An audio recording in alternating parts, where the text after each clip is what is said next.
Hello दोस्तों, मैं साक्षी आपको साक्षी मैथ पे स्वागत करती हूँ। पिछले क्लास में मैंने आपके क्लास 10 केसी सिन्हा मैथ एक्सरसाइज 1 का जो अति लघुत्तरीय प्रश्न था, valley short answer types question, ठीक है, उसको मैंने करवा दिया था। अब बात होती है आगे, जो कि है आपका ऑब्जेक्टिव क्वेश्चन। हाँ, इसमें क्या लेंगे, आपके एक क्वेश्चन पे 4 या 5 ऑप्शन लेंगे, उनमें से किसी एक को आपको क्या करना है, मतलब कि जो सही लगेगा उसको टिक करना है, ठीक है। तो चलिए, यहाँ पे आपका इस क्लास में टोटल हम करने वाले ऑब्जेक्टिव क्वेश्चन, इसलिए वीडियो को स्किप मत कीजिएगा, अंत तक जरूर देखिएगा और जो नए हैं इस चैनल को सब्सक्राइब भी करेगा। तो चलिए देखते हैं हमारा पहला क्वेश्चन क्या कहता है, ठीक है। देखिएगा, पहला क्वेश्चन है, मैंने यहाँ पे देखिएगा क्वेश्चन के साथ इस साइड ही ऑप्शन लिखी हूँ, ठीक है, क्योंकि बहुत सी जगह खाली थी तो सोचा भाई बर्बाद क्यों जाएगा। 3 माइनस रूट 3, 3 माइनस रूट 3, 3 क्या है, एक परिमेय संख्या, माइनस तो कोई बात नहीं, रूट 3 एक अपरिमेय संख्या, यानी परिमेय संख्या में से अपरिमेय संख्या घटाएगा तो क्या आएगा, अपरिमेय संख्या ही आएगा। तो ऑप्शन नंबर ए में है एक परिमेय संख्या, ऑप्शन नंबर बी एक अपरिमेय संख्या, ऑप्शन नंबर सी एक पूर्णांक संख्या, डी में से कोई नहीं, तो क्या हो जाएगा ऑप्शन नंबर बी, यह एक अपरिमेय संख्या है, ठीक है। अगला, निम्नलिखित में कौन एक परिमेय संख्या है, ठीक है। देखिएगा, ऑप्शन नंबर ए में है 49, लूट में 49/64, बी में 81/91, लूट में है 81/91, सी में लूट में है 31/91, डी में लूट में है 49/101। तो देखिएगा, मैंने आपको ऑप्शन भी बता दिया एंड क्वेश्चन भी बट के बता दिया। पूछा क्या, परिमेय संख्या। अब ऑप्शन नंबर ए में चेक करते हैं, ये जो 49/64 है, 49 का वर्गमूल क्या होता है, 7/64 का हुआ 8, यानी आपको क्या है 7/8। बी में 81 का तो आप 9 कर देंगे, बट ये 91 का लूट 91 ही लग गया, यानी कि आपका 9/√91, ये तो कुछ नहीं है भाई, ये आपका परिमेय हुआ, बट लूट बटा में क्या है, लूट में 91 जो कि परिमेय है। फिर 31 और 51 का तो आप वर्गमूल कर ही नहीं पाएंगे, 49 का यहाँ पे 7 करेंगे, बट 101 का वर्गमूल नहीं होता, ये लूट में ही हो गया, यानी ऑप्शन नंबर डी और बी तो कट गया, ठीक है, क्योंकि आपके जो होते हैं परिमेय संख्या में भाग दिया और परिमेय से तो क्या आएगा, परिमेय ही आएगा ना। अब होता है ए और सी में देखिएगा 31 का नहीं वर्गमूल निकाल सकते, ना ही 51 का, तो ये भी कट गया, तो बचा क्या 49/64, जिसका 7/8 पी/क्यू के रूप में आ गया, तो ऑप्शन नंबर ए परिमेय संख्या हो गया। देखिएगा, इस प्रकार से हल करना है, ठीक है, ये नहीं कि सब तो अब लूट में ही है, अब क्या कर ले, नहीं घबराना नहीं है भाई, कर लो, जिसका वर्गमूल निकल जाएगा बाहर निकाल दो, सिंपल सी बात है। अगला क्वेश्चन नंबर 3, निम्नलिखित में कौन अपरिमेय संख्या है, अपरिमेय संख्या जिसे p/q के रूप में नहीं लिख सकते। तो यहाँ पर देखिएगा 36/64 है, ठीक है। अब 36/64 है, थोड़ा सा रुकिएगा, मैं इसको ऊपर वाले क्वेश्चन को हल मिटा देती हूँ, ताकि आपका मैं क्या कर सकूँ, बात कर सके तो सोल्यूशन कर सकूँ, ठीक है। चलिए अब इतना जगह बन गया ना। अब देखिएगा क्या बोला क्वेश्चन नंबर 3 में, निम्नलिखित में कौन अपरिमेय संख्या। पहला ऑप्शन क्या है 36/64, option number B 1/81, C 3/5 and D 9/√49 है, ठीक है। अब यहाँ पे देखिएगा, ऑप्शन नंबर ए को देखिए, 36/√66 है, तो 36 का वर्गमूल 6, 64 का 8 हो गया। बी में देखिएगा 1 का वर्गमूल 1, 81 का 9 हो गया। अब सी में क्या, 3/√5 को √3, मतलब कि क्या नहीं, मतलब लूट में है 3/5, ओके। क्या आप इसे बाहर निकाल सकते, 3 का वर्गमूल नहीं पता है, 5 का नहीं होता है, √5 लग जाएगा, तो ऐसे लिखेंगे तो √5 का वर्गमूल क्या होता है, कोई परिमेय संख्या नहीं है ना। इसको मतलब कि अंदर से नहीं निकाल सकते, चलो भाई इसको लगते हैं। एंड इसको देखिएगा, ये तो 9 दे रखा है, बट लूट में 49 है, तो 49 का साथ ये माइनस में है। अब क्या पूछा आपसे, अपरिमेय संख्या पूछा, ये नहीं कि एक दिख गया परिमेय उसी को मार देना, नहीं, ये आपका परिमेय, ये आपका परिमेय, ये भी आपका परिमेय, तो लेकिन ये जो है आपका क्या अपरिमेय, जिसे हम p/q के रूप में नहीं लिख पाए, ठीक है। अगला क्वेश्चन नंबर 4, इनमें से कौन सी अपरिमेय संख्या अपरिमेय जिसे p/q के रूप में नहीं लिख सकते। तो ऑप्शन नंबर ए में देखिए लूट 9, बी लूट 20 है, सी लूट 25 है एंड डी लूट 49 है। देखिएगा, ए का 9 का वर्गमूल क्या होता है 3, तो इसका आपका वर्गमूल 3 निकल सकता है। थोड़ा सा देखिएगा, इसको भी हटा देती हूँ, क्वेश्चन आपका होते जाता है, मैं हटा देती जाती हूँ, ठीक है। देखिएगा, तो क्या हो गया भाई, बात कर लेते हैं, अपरिमेय पूछना है, कोई बात नहीं। ऑप्शन नंबर ए में लूट 9 है, तो 9 का वर्गमूल 3। बी में चलिए भाई, लूट में 20 है, 20 को अभाज्य गुणनखंड कर लेते हैं, 2 से 2 10 20, 2 से 2 5 10, यानी इसको आप लिख सकते हैं क्या, देखिएगा, लूट में 2 का स्क्वायर गुने 5, आप इसको बाहर निकलेंगे तो 2 लूट 5 हो जाएगा, ठीक है। सी देखिएगा 25 का वर्गमूल 5, डी देखिएगा 49 का वर्गमूल 7 हो गया, यानी कि ये आपका परिमेय 3/1, ये भी आपका परिमेय 5/1, 7/1, ये भी परिमेय, सी भी परिमेय है, डी भी पॉलीमर है एंड ए भी पॉलीमर। तो बी देखिएगा 2 इंटू रूट 5, 2 एक पॉलीमर संख्या बट रूट 5 क्या एक अपॉलीमर संख्या, तो इंटू हुआ तो क्या हो जाएगा आपका अपॉलीमर संख्या। सेम नहीं है जो हम पॉलीमर संख्या रूट 5 बने रूट 5 5 हो जाए तो आपका पॉलीमर बदल जाए, नहीं, यहाँ 2 इंटू रूट 5 एक है पॉलीमर इंटू अपॉलीमर, तो क्या हो जाएगा अपॉलीमर संख्या हो जाएगा। तो आपसे पूछा था इनमें से कौन सी एक अपॉलीमर संख्या, यही आपका ऑप्शन नंबर बी हो जाएगा। अगला क्वेश्चन नंबर देखिएगा 5, क्या कहता है देखिएगा ध्यान से, रूट 2 रूट 2 एक है, 2 रूट 2 क्या है एक पॉलीमर संख्या, रूट 2 एक अपॉलीमर संख्या, गुना क्या तो एक अपॉलीमर संख्या, ऑप्शन नंबर ए पॉलीमर संख्या, बी एक अपॉलीमर संख्या, ऑप्शन नंबर बी सही है। एक पूर्णांक संख्या नहीं, ऑप्शन नंबर डी, इनमें से कोई नहीं, तो बात ही खत्म है, मिल गया तो काय बाई इनमें से कोई नहीं।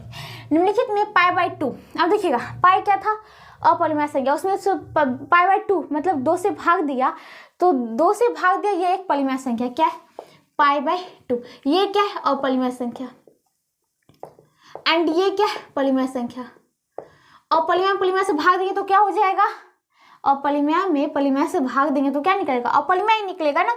तो ऑप्शन नंबर 1 छगा देखिए पॉलीमर संख्या नहीं, अपॉलीमर संख्या यस, पॉलीमर अपॉलीमर दोनों है नहीं, इनमें से कोई नहीं, बात ही खत्म है। क्वेश्चन नंबर 7, निम्नलिखित में कौन अभाज्य संख्या जो खुद से और एक से कटेगा। 8 देखिए 4 से भी कट रहा है, 2 से भी कट रहा है, खुद से भी कट रहा है, 1 से भी कट रहा है। 9 3 से भी कटेगा, 9 से भी कटेगा, 1 से भी कटेगा तो 9 भी नहीं। 11 1 से कटेगा, 11 से सिर्फ कट सकता है और से नहीं, इनमें से कोई नहीं भाई, सी मिल गया तो क्या इनमें से कोई नहीं। 1440 में 2 का अधिकतम घात है, 1440 है ना, 2 का अधिकतम घात कितना हुआ देखिएगा, 1440 2 से देता हूँ, 2 से 2 दूनी 4 1 0, 2 से 36 दूनी 72 1 0, 2 से 18 दूनी 37 1 0, 2 से 90 दूनी, 2 से 45 दूनी, 2 से नहीं कटेगा, 3 से 15 45 और 3 से 3 5 15, यानी कि 2 का टर्म तक तो यहीं पे आ गया। तो 1 2 3 4 5 डबल पावर 5 हो गया था, इंटू 3 का स्क्वायर इंटू 5 पावर 1। तो हमें क्या पूछ लिया 5 का अधिकतम घात क्या होगा, सिर्फ घात पूछा है तो 5 हो जाएगा। तो देखिएगा अधिकतम घात 5, 2 होगा नहीं, 3 होगा नहीं, 5 ऑप्शन नंबर सी, इनमें से कोई नहीं, तो हटाओ भाई। चलिए अगला क्वेश्चन निम्न कहता है निम्न में से कौन पॉलीमर संख्या है, इस सबको हटा देती हूँ। क्या बोला भाई, निम्न में से कौन क्या है आपका पॉलीमर संख्या जिसे पी/क्यू के रूप में लिख सकते हैं। अब रूट 3 इसका रूट 3 मतलब 3 का वर्गमूल होता है क्या, नहीं होता है ना, पी/क्यू के रूप में नहीं लिख सकते, गया ये। अब देखिएगा 2 इंटू रूट 2 बटे रूट 2, ठीक है लिखिए, एक पॉलीमर संख्या एक अपॉलीमर संख्या क्यों अपॉलीमर संख्या गया, रूट 6 एक अपॉलीमर संख्या, रूट 6 क्या है अपॉलीमर संख्या देखिएगा, रूट 2 गुने रूट 3, अलग अलग अपॉलीमर संख्या से गुना हुआ तो क्या हो गया अपॉलीमर संख्या ही हो गया। तो आपका क्या पूछा पॉलीमर, ना ही ये हुआ ना ही ये हुआ ना ही ये हुआ, बचा ये कैसे हुआ देखिएगा, रूट 2 से रूट 2 काट दिया 1 1, क्या हो गया बचा 2/1, तो ये क्या होगा पॉलीमर संख्या, ऑप्शन नंबर बी हो जाएगा। ठीक है, अगला निम्नलिखित में कौन पॉलीमर संख्या है, चलो पॉलीमर संख्या जिसे पी/क्यू के रूप में लिख सकते हैं। रूट 7 है, 7 का वर्गमूल निकलेगा नहीं निकलेगा, तो ये पी/क्यू के रूप में नहीं लिख सकते। रूट 2 बटे रूट 5, रूट 2 भी एक अपॉलीमर संख्या, रूट 5 भी एक अपॉलीमर संख्या, तो बात ही खत्म है। रूट 3 बटा रूट 7, रूट 3 बटा रूट 7 देखिए 3 तो रूट 3 एक अपॉलीमर संख्या, रूट 7 भी अपॉलीमर संख्या, ये भी गया। हमसे बोला क्या है पॉलीमर संख्या, अगर सेम रहता अपॉलीमर संख्या तो डिवाइड के काट देते तो एक आता, तब तो चलो भाई कोई बात नहीं, लेकिन यहाँ पे बात क्या होती है, यहाँ पे अलग अलग है, ठीक है, इसलिए। एंड डी देखिएगा, ना ही आपका ए हुआ ना ही बी हुआ ना ही सी हुआ, डी देखते हैं, बचा है डी ऑप्शन। देखिएगा ये होगा बट कैसे होगा वो देखते हैं। देखिएगा इसको हम लिख सकते हैं लूट में सीधा 75/48, क्योंकि यहाँ पे भी लूट में यहाँ पे भी लूट में, एक में कर दिए, 3 से काटे 3 से 25, 3 से 16 48, ठीक है। अब 25/16 सभाज्य संख्या का 25 का वर्गमूल 5 16 का 4, 5/4 लगे पी/क्यू, ये भी आपका क्या पॉलीमर संख्या, option number D is right. अगला 2 कलमिक सम संख्या का HCF क्या होगा। अब देखिएगा 2 कलमिक सम संख्या कहने का मतलब कलमिक लगभग जहां से उठाएंगे उसके आगे का उठाएंगे सम संख्या, जैसे कि मान लो 2 उठाया, 2 के बाद 4 उठाएंगे, इसका HCF क्या आएगा, तो भाई 2 का क्या होता है, 2 का अभाज्य गुणनखंड 2 ही ला जाएगा, एंड 4 का 2 गुने 2 हो जाएगा। तो HCF जो दोनों में कॉमन हाईएस्ट कॉमन फैक्टर, यहाँ भी 2 है यहाँ पे भी 2 है, तो आपका क्या हो गया 2 HCF हो जाएगा, HCF क्या हो जाएगा 2 हो जाएगा। और मान लीजिए कि आपने 4 उठाया तो 4 के आगे सम संख्या 6, ठीक है, तो 4 का 2 गुने 2, इसका 2 3 6, दोनों में क्या कॉमन 2 2 कॉमन, तो HCF 2 ही होगा, कलमिक लगेगा, समझे, कलमिक सम संख्या, तो HCF 2 ऑप्शन नंबर बी। एक में ए था नहीं होगा, बी में 2 था सही, 3 में सी नहीं, डी में 6 गया, ठीक है, तो ऑप्शन नंबर बी निकल गया, तो बात ही खत्म है। अगला निम्नलिखित में कौन पॉलीमर संख्या, चलो कोई बात नहीं, पॉलीमर संख्या ऑप्शन नंबर 3 रूट 3 एक पॉलीमर संख्या, रूट 3 का पॉलीमर संख्या, गुना हुआ तो पॉलीमर संख्या बनेगा, गया यहाँ से। अब देखिएगा यहाँ पे सी देख लेते हैं, 2 प्लस रूट 5, 2 क्या है एक परिमेय संख्या, प्लस रूट 5 क्या का अपरिमेय संख्या, दोनों का योग करेंगे अपरिमेय संख्या। रूट 8, अब रूट ए का तोलिएगा, रूट 8 का, तो ये क्या हो जाएगा, देखिएगा 8 का पहले वर्गमूल अभाज्य गुणनखंड कर लीजिए, 2 से 2 चौका 2 से 2 दूनी 4, यानी आप इसको लिख सकते हैं क्या, रूट 8 को 2 का क्यूब एंड इसको आप निकालेंगे तो 2 रूट 2 हो जाएगा। अब यहाँ पे क्या है, एक तो परिमेय संख्या इंटू अपरिमेय संख्या हो जाएगा, क्या अपरिमेय संख्या।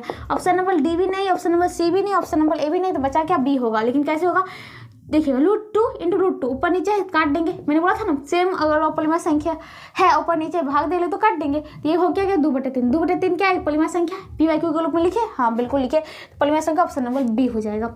अगला देखिएगा क्वेश्चन नंबर 13, 2 या 2 से अधिक अभाज्य संख्याओं का मौसम। अभाज्य संख्या का मौसम क्या होगा, हर वक्त बोला अभाज्य संख्या का मौसम एक ही होता है, जैसे मान लो 2 और 3, 2 और 3 में क्या कॉमन है, 2 और 3, इसका अभाज्य गुणनखंड 2/0 हो गया, इसका अभाज्य गुणनखंड क्या हो जाएगा, मतलब 2 का देंगे तो यहाँ पे देखिएगा, कहने का मतलब क्या है, यहाँ पे 2 ही हो जाएगा, यहाँ पे क्या हो जाएगा 3, इसका अभाज्य गुणनखंड। अब बात क्या कर लेते हैं भाई, देखिएगा ध्यान से, इसका ऐसे पूछेंगे, दोनों में क्या कॉमन है भाई, कहेंगे 2/0 गुने 3/0, किसी 5/0 तो 1 गुने 1 = 1 हो गया, यानी ऐसे एक हो जाएगा। 2 या अधिक अभाज्य संख्याओं का मौसम क्या होगा, ऑप्शन नंबर 1, ऑप्शन नंबर 1 में है ए, मतलब ए में है 1, बी में है 2, सी में है 3, डी इनमें से कोई नहीं, ऑप्शन नंबर ए 1 हो जाएगा। ठीक है, मैं आपको पढ़ देती हूँ ताकि आपको कोई कन्फ्यूजन ना हो। ठीक है, अब देखिए 2 परिमेय संख्याओं के बीच अधिकतम कितने परिमेय संख्या हो सकती है, 2 परिमेय संख्या के बीच अधिकतम कितने परिमेय संख्या हो सकती है। देखिएगा ये वाला अच्छा क्वेश्चन है, ऑप्शन ए में है 1, बी में है 2, सी में है 3, डी में है अनंत। 2 मान लीजिए कि 2 और है आपका 3। ठीक है, अब इसमें पूछ रहा है क्या कितना, अब बात कर लेते हैं क्या भाई, कितने परिमेय संख्या हो सकती है, कोई बात नहीं, परिमेय संख्या तो होना ही, कोई बात नहीं। चलिए यहाँ पे देखिएगा, अब यहाँ पे देखिएगा, और मैं कर देता हूँ क्या, इसको बात कर लेता हूँ इसमें देखिएगा, और मैं मान लीजिए कि यहाँ पे 5 दे देता हूँ, 5 ऊपर से भी 5 नीचे भी एंड 5 इधर भी कर देता हूँ। यहाँ पे मान लीजिए कि इसमें आपको यहाँ पे देखिएगा, एक सेकंड फिर से देखिएगा, 2 परिमेय संख्या पी बाई क्यू, मान लीजिए कि आपका 1/2 है, ओके, देन 1/5 है, इस दोनों के बीच कितने क्या परिमेय संख्या होते हैं, परिमेय संख्या पी बाई क्यू के रूप में होना चाहिए, तो कुछ भी ले सकते हैं ना। मान लीजिए कि आपका परिमेय संख्या 5 है, यहाँ पे मान लीजिए कि 1000 है, इस प्रकार से भी ले सकते हैं, कितने आपका परिमेय संख्या होगा। तो भाई यहाँ पे देखिएगा 5/6 भी हो सकता है, 5/7 भी हो सकता है, मैं ये बताना चाह रही हूँ। ठीक है, और मान लीजिए कि यहाँ पे मैंने हल को एक सिम कर लेता हूँ, 2×5 = 10 गुने 5, इसको 5×2 5×2, ये क्या हो गया 5 हो गया, 5×10 ये हो गया 2/10 हो गया। अब देखिएगा 2 और 5 के बीच हल तो सेम हो गया ना, 3/10 हो सकता है, 4/10 हो सकता है, 5/10 है ये। इसी प्रकार हम और भी निकाल सकते हैं, मान लो कि यहाँ पे 5 से ना गुना करके 10 से गुना कर दूँ, मतलब कि 20 पुड़ा दूँ, यहाँ पे भी 10 कर दूँ, एंड यहाँ पे 5 × 20 कर दूँ, यहाँ पे भी 5 × 4 कर दूँ, यहाँ पे आपका क्या होगा 10/20 एंड यहाँ पे 4/20, तो 4 के बाद 5/20 हो जाएगा, 6/20 हो जाएगा, 7/20 हो जाएगा, तो जितना मन उतना निकाल सकते हैं, 8/20 हो जाएगा, 9/20 हो जाएगा। तो इस प्रकार से हम 2 परिमेय संख्याओं के बीच क्या देख ले, 2 परिमेय संख्याओं के बीच अधिकतम कितने परिमेय संख्या हो सकती है, तो अनंत हो सकती है, हम जितना चाहे उतना निकाल सकते हैं। ठीक है, अब देखिएगा निम्नलिखित में कौन सा अपरिमेय संख्या है, तो चलो भाई अपरिमेय संख्या फिर से आ गया। अब देखिएगा अपरिमेय संख्या जैसे पी वाई क्यू के रूप में नहीं लिख सकते, ओके। 64/रूट में 64/36 है, 64 का 8 निकाल देंगे, 36 का 6 निकाल देंगे, तो 8/6 निकल गया, पी वाई क्यू के रूप में लिख दिया, तो एक परिमेय संख्या हो गया, तो ये ऑप्शन नहीं होगा। बी देखिएगा 81 का वर्गमूल होता है 9, 9/1 पी वाई क्यू के रूप में हो गया, तो ये भी नहीं होगा, हमसे पूछ रहा है अपरिमेय संख्या। अब देखिएगा डी देख लेते हैं पहले, ये 49 है, तो 7/9 का वर्गमूल 3, 7/3 पी वाई क्यू के रूप में हो गया, तो ये भी नहीं होगा, तो बचा सी यही होगा। लेकिन कैसे देखिएगा, बात कर लेता हूँ, आपका ऑप्शन सी में क्या है, रूट में 2.5। ठीक है, ये निकाला 25/10, 25 का तो वर्गमूल पता है क्या हो जाएगा 5, एंड 10 का रूट 10 में लगा, या रूट 2 गुने रूट 5 कर सकते, रूट 2 गुने रूट 5, तो ये क्या हो गया भाई परिमेय संख्या में अपना अपरिमेय संख्या से भाग दिया तो अपरिमेय संख्या ही आएगा। यहाँ पे क्या परिमेय संख्या अपरिमेय संख्या सेम नहीं है, इसलिए तो बात ही खत्म हो गया, ऑप्शन नंबर सी ही इसका राइट आंसर होगा। यहाँ पे फिर से एक बार देख लीजिए, आपका क्या था 2.5 था, रूट में 2.5 था, रूट में आप ऐसे भी कर सकते बटा 10, ये टोटल रूट में लग गया, 5 से 5 से 25, 5 में 10, ये क्या हो गया 5/2 हो गया। अब ना ही 5 निकलेगा ना ही 2 निकलेगा, ये भी अपरिमेय संख्या, मतलब 5√5/√2, ये भी अपरिमेय संख्या, ये भी अपरिमेय संख्या, वो भी भिन्न है, इसलिए क्या होगा अपरिमेय संख्या हो जाएगा, option number C right answer. ठीक है, तो इसी के साथ आपका क्वेश्चन नंबर 15 तक खत्म होता है। चलिए आगे देखते हैं क्या है। अब देखिएगा जो आपका अगला क्वेश्चन होता है क्वेश्चन नंबर 16, कहता है एक वृत्ताकार पथ पर 3 धावक एक ही स्थान से दौड़ना प्रारंभ करते हैं तो एक चक्कर लगाने में क्रमशः 2 घंटे, 4 घंटे और 6 घंटे लगते हैं। तीनों का प्रस्थान बिंदु पर मिलने में लगा समय होगा। अब देखिएगा एक क्वेश्चन इस टाइप का। अच्छा तो ये वाला पता है क्या भाई, जहाँ से दौड़ने वाली बात होती है फिर मिलना है, तो हमने बताया था क्या भाई, अगर ऐसी बात हो ले यानी कि हम आगे जाके फिर से मिलेंगे, क्योंकि भाई बीच में तो लोग के नहीं मिल सकते, प्रस्थान बिंदु पर ही ना मिलना है, तो हम क्या करते हैं एलसीएम कर देते हैं। ठीक है, ये मैंने आपको बताया हुआ। अगर कोई बड़ा चीज़ में है, मान लीजिए बड़ा चीज टैंक में दूध है, उसको नापना है, तो क्या करते भाई अधिकतम से अधिकतम 2 टैंक का है, 2 अधिकतम से अधिकतम कितने वाले का माप ले, जिससे कि आसानी से जल्दी मापा जा सकता है, कोई शेष ना बचेगा, तो एचसीएफ करते, यानी कि बड़ा क्वांटिटी लगता है, छोटे क्वांटिटी में नाप मतलब कि बात कर लेते हैं क्या, उसको नापना होता है, तब हम क्या करते हैं भाई एचसीएफ कर लेते। बट अगर हमें कहता है कि मान लो कि 2 टैंक है, उसमें इतना इतना दूध है और तीसरा कितने वाला का टैंक होना चाहिए जो कि दोनों दूध को रखा जा सके, तो हम क्या करते हैं एचसीएम करते हैं। ये 2 चीज़ मैंने आपको अच्छे से समझाया था कि कहाँ पे हम एचसीएफ निकालेंगे और कहाँ पे एचसीएम निकालेंगे। जब किसी छोटे छोटे को बड़े में रखना हो तो एलसीएम, बड़े को बात करते हैं क्या, उसको नापना है, 2 अलग अलग है, आप कितना बोला उसे बड़ा हम माप लेगी ताकि उसे जल्दी से जल्दी एंड बात कर लेते हैं क्या, कोई शेष दूध ना बचे, तो क्या करते हैं एचसीएफ निकालते हैं। ठीक है, ये 2 चीज़ था। अब बात यहाँ पे होती है उसी क्वेश्चन पे, उसी पर आधारित ये क्वेश्चन है। ये टैंक की बात मैंने इसलिए चर्चा की ताकि आपको ये क्वेश्चन समझ में आए। वृत्ताकार पथ पर 3 धावक एक ही स्थान से दौड़ना प्रारंभ करते तो एक चक्कर लगाने में क्रमशः 2, 4, 6, 2 घंटे, 4 घंटे, 6 घंटा। मान लीजिए कि आपका ये वृत्ताकार पथ पे था, इस पे से दौड़ना शुरू किया, किसी को लगा 2 घंटा, किसी को लगा 4 घंटा और किसी को लगेगा पूरा करने में 6 घंटा। ठीक है, अब बात कहता है कि फिर से वो प्रस्थान बिंदु पर कब मिलेगा, मतलब पुनः मान लो कि ये 2 घंटा में करने वाला था, कर लिया, फिर आगे बढ़ गया जब तक ये 3 घंटा में किया। ठीक है, 3 घंटा में यहाँ पहुंचा, ये पहला वाला आ गया, ये 6 घंटा में पहुंचा, दोनों आगे निकल गया, ये यहाँ पे आ गया और ये यहाँ पे आ गया। ठीक है, यहाँ पे आ गया, ये यहाँ पे आ गया मान लो, और ये अभी तक पहुँच भी किया। ठीक है, तो प्रस्थान बिंदु यहीं भी मिलने की बात हो रही है, तो हम बात होता है एलसीएम या एचसीएफ निकाले। भाई हम क्या कर सकते हैं कि 2 घंटे वाले को, 4 घंटे वाले को और 6 घंटे वाले को क्या कर सकते हैं, इसका हम गुना मतलब कि इससे कोई ऐसी संख्या निकालेंगे, जो 2 को भी काटे, जो 2 से भी काटे, 4 से भी कटे एंड 6 से भी कटे, तब तो जाके प्रस्थान बिंदु पर, शुरुआत बिंदु पर मिलेगा। ये भी यहाँ से दौड़ रहा है, ये भी दौड़े चल रहा है, ये भी दौड़े चल रहा है, भाई मिलेगा कब मिलेगा भाई, कुछ तो होगा,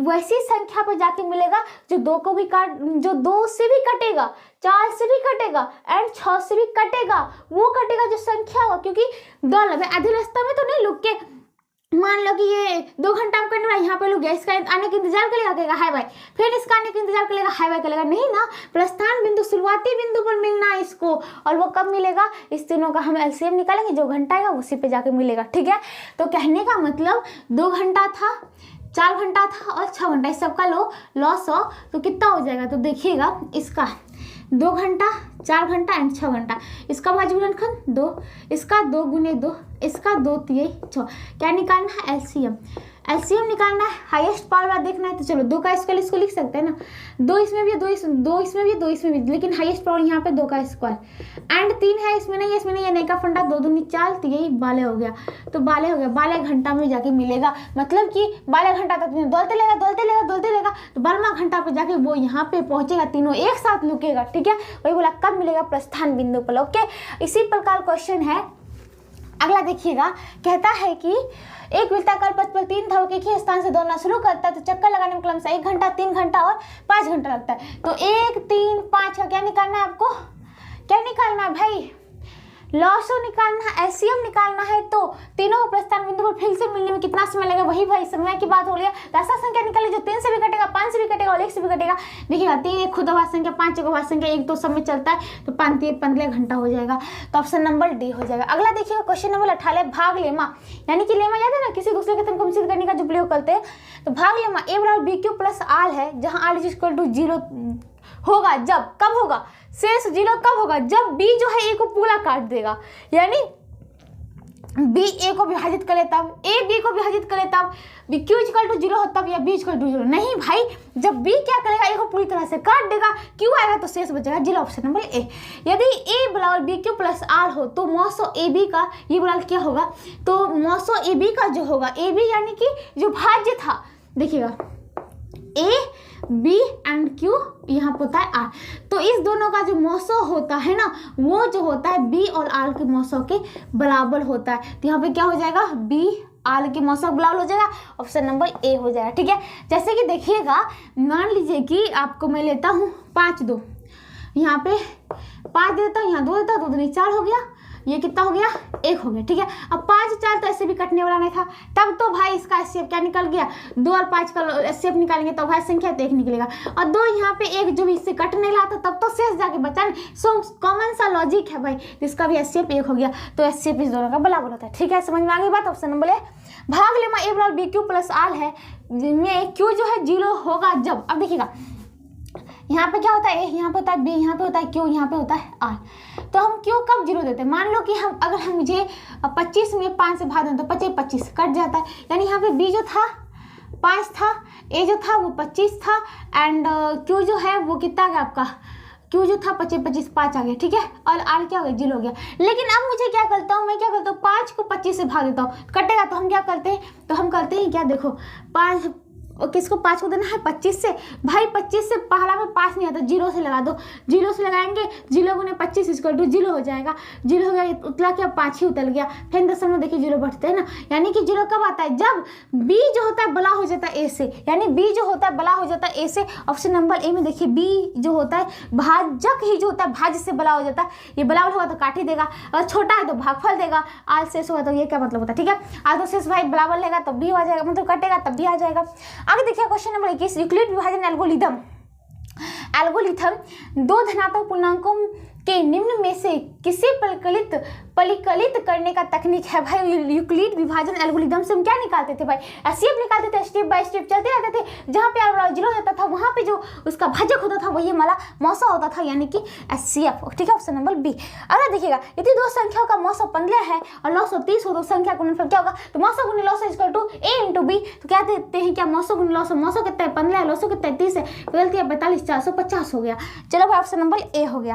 प्रत्येक धनात्मक समपूर्णांक के लिए निम्नलिखित में कौन सत्य है, प्रत्येक धनात्मक समपूर्णांक, धनात्मक बोला पूर्णांक बोला, तो पूर्णांक में क्या हो सकता है, ऋणात्मक धनात्मक शून्य, लेकिन बोला धनात्मक यानी 1 2 3 4। ठीक है, बटा बटा कुछ नहीं, पूर्णांक बोला है, तो क्या हो सकता है धनात्मक समपूर्णांक। सम कब होगा, जब उसमें 2 इंटू एन रहता है, तो कहने का मतलब देखिए 2 इंटू एन प्लस 1, और 2 इंटू एन करते हैं, मान लीजिए एन बराबर 2 है, 2 दूनी 4 5 है, जो कि सम नहीं होता है, सम संख्या नहीं है, 2n का लूप होता है, ये बिल्कुल सही है, 2 दूनी 4 ले, 3 नहीं ले, 3 दूनी 6 हो गया, मान लीजिए 5 ले 5 दूनी 10, क्या है समपूर्णांक है ना। अब ये 3 का लूप है, 3n का लूप रहता है, तो 3 3 ना भाई कहाँ हुआ, नहीं हुआ ना, और बात करते हैं इनमें से कोई ना, तो ऑप्शन नंबर बी हो जाएगा। 6250 के भाज्य गुणनखंड में 5 का अधिकतम घात कितना होगा, तो यहाँ पे देखिएगा 6250 था ना, इसका करते 5 से 5 कम 5 कितना हो जाएगा, 1 2 5 10 25 25 1 0, 5 से 25 25 125 1 0, 5 से दूंगा तो 25 25 1 0, 5 से 5 2 50, 5 से 5 दूनी 10, यानी कि कितना हो गया भाई 5 पावर 1 2 3 4 5, 5 गुने 2 पावर 1, यानी 5 पर अधिकतम घात कितना हो जाएगा 5 हो जाएगा, तो ऑप्शन नंबर इसका देखिएगा बी। ठीक है, इसी के साथ आपका क्वेश्चन नंबर 24 तक खत्म होता है। चलिए आगे देखते हैं क्या है। अब देखिएगा जो आपका अगला क्वेश्चन होता है, क्वेश्चन नंबर 25 क्या कहता है, ए और बी सवाल संख्या कराते हैं, यदि मौसा ए बी का क्या होना चाहिए, बराबर 1 होना चाहिए। निम्नलिखित में से किसका दशमलव पश्चात शांत होगा, दशमलव पश्चात शांत कब होगा, जब q equal to 2 power m into 5 power n के रूप में मिलेगा। तो इसको देखिएगा, इसको अगर बात कर लेता हूँ, पहली बात तो 5 से कटेगा, 5 3 15, 5 से देता हूँ 5 3 15, 1 5 10 दे लो, कटेगा नहीं 3 बटा, अब देखिएगा 320 आ गया, तो इसका भाज्य गुणनखंड कर लेता हूँ, 2 से 16 दूनी 32 1 0, 2 से 80 हो गया, 2 से 40 हो गया, 2 से 20 हो गया, 2 से 10 हो गया, 2 से 2 25 10, यानी 1 2 3 4 5 6, 2 पावर 6 गुने 5 हो गया। ये आपको क्या दिख रहा है, Q equal to 2 power m into 5 power n के रूप में, इसलिए इसका दशमलव प्रसार क्या होगा, शांत होगा। ऑप्शन नंबर ए ही होगा। अब 19/21, 21 कटेगा भी नहीं, 21 में 2 5 नहीं आता। ये 88 हो गया तो देखिएगा 3/11 गुनी 8 आ गया तो 11 हो गया तो नहीं होगा। ये इसको 2 का क्यूब लिख दो। एंड ये बात के लिए तो 8 बजे 75 तो 8 इसको लिख सकते हैं क्या, 5 का स्क्वायर गुने 3, तो 3 अलग से संख्या आगा तो ये भी नहीं होगा। तो option number C D B नहीं होगा, होगा क्या, ऑप्शन नंबर ए। अब देखिएगा अगला क्वेश्चन 27 11.23, ठीक है, 5 6 4 पे लिख लेंगे, यानी 5 6 चल अब आते रहेगा आते रहेगा आते रहेगा। तो जहाँ आपको क्या दिख रहा है कि अशांत है बट क्या है, आवर्ती है, तो एक परिमेय संख्या है। पूर्णांक संख्या नहीं, क्योंकि बट्टा मान जाए तो पूर्णांक नहीं। अपरिमेय संख्या नहीं भाई, अपरिमेय संख्या में ऐसा गुण नहीं था, इनमें से कोई नहीं था, क्यों भाई।